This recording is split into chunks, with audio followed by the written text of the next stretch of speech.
A condessa chorou. Sim, sim, mãezinha, são tempos muito difíceis, disse Berg.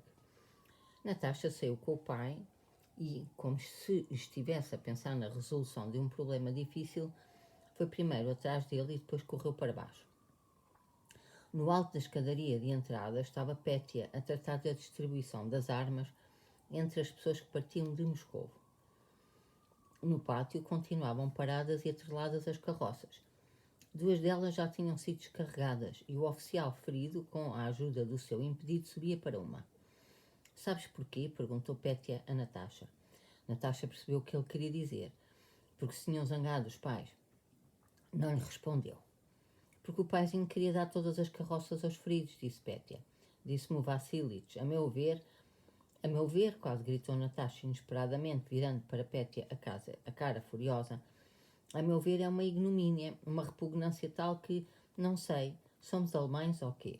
A garganta de Natasha tremeu de choro espasmódico e, querendo poupar as forças e temendo descarregar a raiva em vão, deu meia volta e deitou correr pelas escadas acima. Berg estava sentado ao lado da condessa e consolava com a autoridade e o respeito de membros da família. O conde, de cachimbo na mão, cirandava pela sala quando Natasha, com a cara desfigurada pela raiva, irrompeu como uma tempestade na sala e, num passo rápido, se aproximou da mãe. Isto é uma ignomínia, é repugnante, gritou. Não posso acreditar que tenha mandado fazer uma coisa destas. Berg e a condessa olhavam para ele assustados. O conde destacou junto à janela à escuta. Mãezinha, assim não pode ser, olhe para o pátio, gritou Natasha. Eles ficam. O que tens? Eles quem? O que é que queres? Os feridos, eles. Não pode ser, mãezinha, isto não tem qualificação. Não, mãezinha minha, alminha, não está certo. Desculpe, por favor, alminha. Mãe, para que precisamos de levar todas estas coisas? Veja só o que se passa no pátio, mãezinha, assim não pode ser. O conde à janela, sem se voltar, ouvia as palavras de Natasha. De repente fungou e encostou a cara ao vidro. A condessa olhou para a filha, viu-lhe na cara a vergonha que tinha pela mãe, viu a comoção dela, percebeu porque lhe virava as costas o marido e, embaraçado, olhou à sua volta. Façam o que quiserem. Será que eu impeço alguma coisa? Disse ela ainda a resistir. Minha alminha mãe, desculpe-me. Mas a condessa afastou de si a filha e aproximou-se do conde. Mon cher, dá as ordens justas. É que eu não percebo destas coisas, disse ela, baixando os olhos culpados.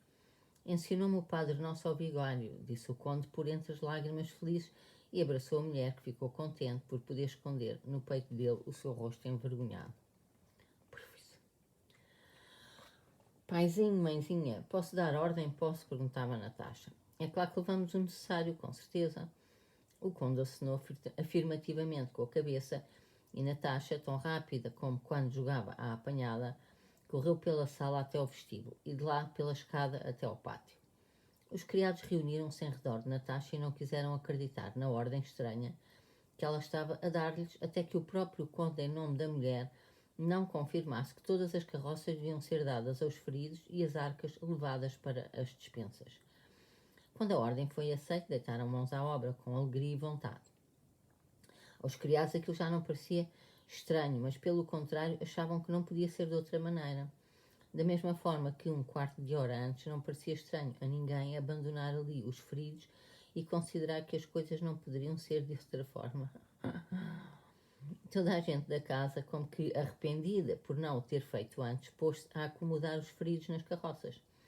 Os feridos arrastavam-se dos seus quartos como podiam e, com as caras pálidas e alegres, rodeavam as carroças. Nas casas vizinhas também correu a notícia de que havia transporte e começaram a chegar ao pátio dos Rostov os feridos das outras casas. Muitos pediam que não descarregassem a bagagem, que se sentavam em cima dela. Mas a descarga, uma vez começada, não podia parar. Já não fazia diferença que ficassem todos ou apenas metade das coisas. As arcas, com as louças, com os bronzes, com os quadros, os espelhos, embalados com tanto cuidado na noite passada, estavam espalhadas pelo chão do pátio, procurando-se ainda a possibilidade de tirar isto e aquilo e dar mais carroças aos feridos. Ainda podemos levar mais 4 pessoas, dizia o administrador. Dou-lhes a minha carriola. Onde mais é que podia ser? Dê-lhes a carroça do meu guarda-roupa, disse a condessa. Duniacha, tu vais comigo no coche. Descarregaram também o guarda-roupa da condessa e mandaram a carroça buscar os feridos que estavam no terceiro prédio a contar dos Rostov. Toda a família e todos os criados trabalhavam em grande animação. Natasha mostrava um entusiasmo como havia muito ninguém lhe via. Onde é que vamos amarrar isto? Diziam os criados, tentando instalar uma caixa na saliência estreita das traseiras do coche. Precisamos é de mais uma carroça, pelo menos. Mas o que é que isto tem dentro? Perguntou Natasha. Os livros do conde. Então deixai ficar. Vassilitch guarda, não é preciso para nada. A caleche estava cheia, não sabiam onde se sentaria Piotr Ilyich. Na boleia, vais na boleia, Pétia, gritou Natasha. Sónia também se atarefava sem parar. Mas o seu objetivo era contrário ao de Natasha. Arrumava as coisas que deveriam ficar. Por desejo da condessa, fazia uma lista de tudo e tentava levar o máximo de coisas. 17. Passava da uma quando as 4 carruagens dos Rostov, já atreladas e carregadas, estavam à porta de entrada. As carroças dos feridos iam saindo do pátio uma após outra. A caleche em que levavam o príncipe Andrei chamou a atenção de Sónia quando passavam ao lado da porta principal, numa altura em que Sónia, juntamente com uma criada, ajeitava o assento da condessa no coche enorme parado à entrada. De quem é a caleche? Perguntou Sónia, assomando-se da janelinha do coche. A menina não sabe, disse a criada. É o príncipe ferido. Dormiu cá em casa e também vai connosco. Que príncipe? Como é que ele se chama? É esse mesmo, o próprio, o que foi o nosso noivo, o príncipe Bolkonsky, suspirou a criada. Dizem que está a morrer. Sónia saltou do coche e foi a correr ter com a condessa. Esta, já de vestido de viagem, de chale e chapéu, cansada, andava pela sala de estar enquanto esperava pela família, para se sentarem na sala com as portas fechadas e rezarem antes da partida. Natasha não estava lá. Mamã, disse Sónia, o príncipe Andrei está aqui ferido, dizem que está a morrer. Vai connosco. A condessa abriu os olhos assustados e, agarrando-se à mão de Sónia, olhou para trás. A Natasha perguntou. Para Sónia e para a condessa, esta notícia, num primeiro momento, significava uma única coisa.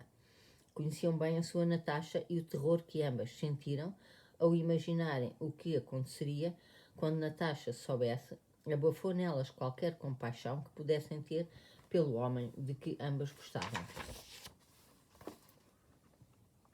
A Natasha ainda não sabe, mas ele vai connosco, disse Sónia. Disseste que ele está moribundo? Sónia assinou com a cabeça.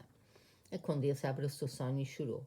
Os desígnios de Deus são insondáveis, pensava ela, sentindo em tudo o que em tudo o que estava agora a acontecer se destacava a mão omnipotente antes escondida da vista dos homens.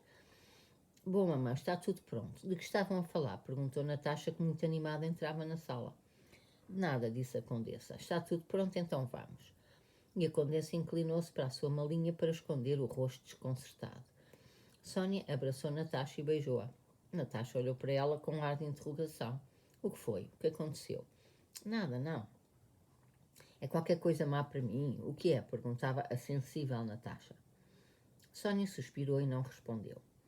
O conde, Pétia, Madame Schoss, Mavra Kuzminicha e Vassilitch entraram na sala de estar e, depois de fecharem as portas, sentaram-se e ficaram uns momentos calados sem olharem uns para os outros.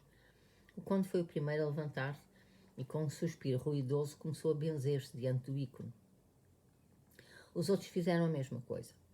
Depois o conde abraçou Mavra Kuzminicha e Vassilitch, que ficavam em Moscou. Mavra Kuzminicha e Vassilitch pegaram na mão do conde e beijaram no ombro. O conde deu-lhes palmadinhas nas costas, murmurando qualquer coisa vaga, carinhosa e reconfortante. A condessa dirigiu-se ao seu oratório e Sónia foi encontrá-la lá, ajoelhada diante dos ícones dispersos pela parede.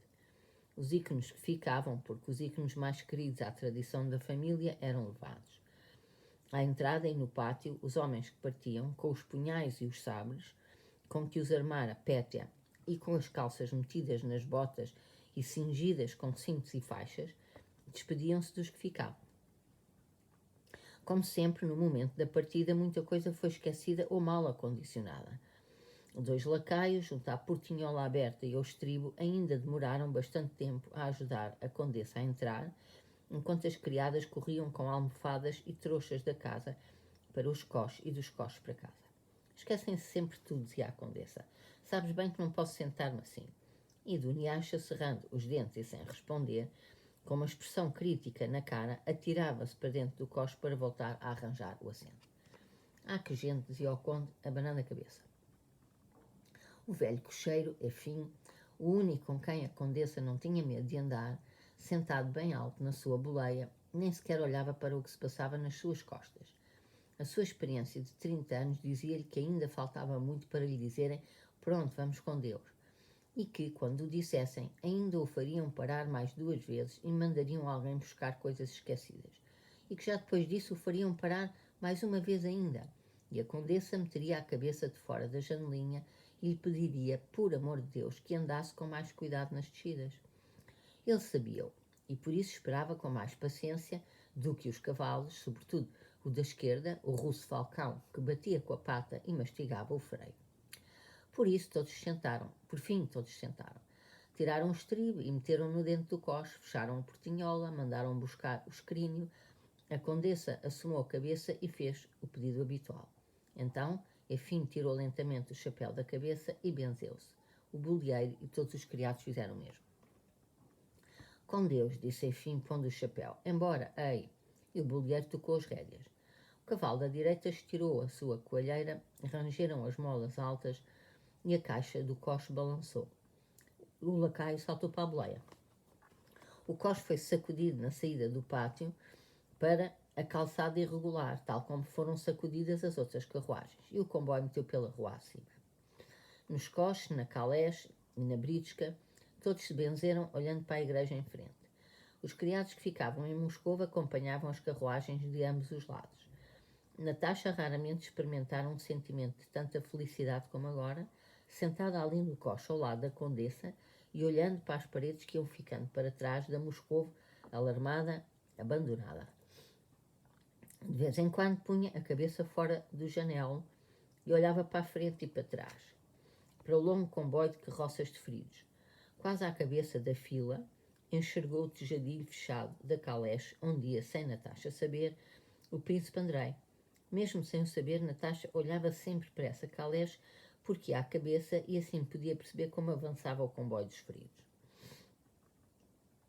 Em Kudrino confluíram vários comboios semelhantes aos dos Rostov, vindos da rua Nikitskaya, da Presnia, da Podnovinsky e pela Sadovaya. As carruagens e as carroças já andavam em dupla fila.